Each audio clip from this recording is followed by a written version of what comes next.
आरोप करणाऱ्यांनी एकतरी आरोप खरा करून दाखवावा, मंत्री धनंजय मुंडेंचं विरोधकांना आव्हान.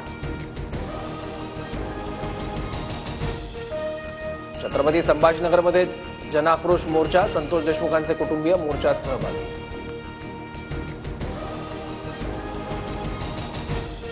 संतोष देशमुख हत्या आणि खंडणी प्रकरण धनंजय मुंडेंना भोवलं, पालकमंत्र्यांच्या यादीतून धनंजय मुंडेंचा पत्ता कट, पुण्यासह बीडची जबाबदारी अजितदारांकडे.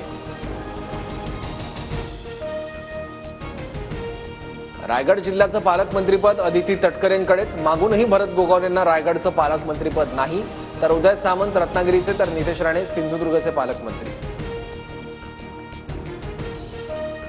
रायगडच्या पालकमंत्रीपदावरून वाद पेटला, गोगावलेंना पालकमंत्रीपद न मिळाल्यानं रायगडचे शिवसेनेचे आमदार नाराज, महेंद्र थोरवे, महेंद्र दळवी एकनाथ शिंदेंची भेट घेणार. राष्ट्रवादी काँग्रेस पक्षात भाकरी फिरवली जाणार, प्रफुल्ल पटेलांकडून पक्षातील बदलाचे संकेत, तालुका अध्यक्षापासून ते राष्ट्रीय अध्यक्षापर्यंत निवडणुका होणार, प्रफुल्ल पटेलांचं वक्तव्य.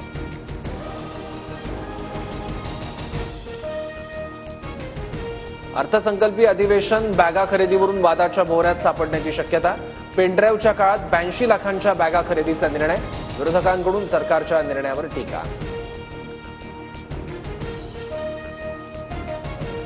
मुख्यमंत्री देवेंद्र फडणवीस दावोस दौऱ्यासाठी रवाना, पुढील 4 दिवस मुख्यमंत्री फडणवीस दावोस दौऱ्यावर, वर्ल्ड इकॉनॉमिक फोरमच्या गुंतवणूक परिषदेत सहभागी होणार.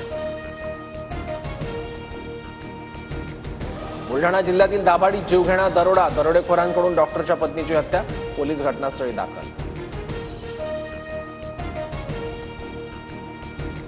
मुंबईत आता मेट्रो, बस, लोकल आणि मोनोच्या तिकिटासाठी एकच ॲप असणार, मुंबईकरांचा सुलभ वाहतुकीसंदर्भात सरकारचा मोठा निर्णय.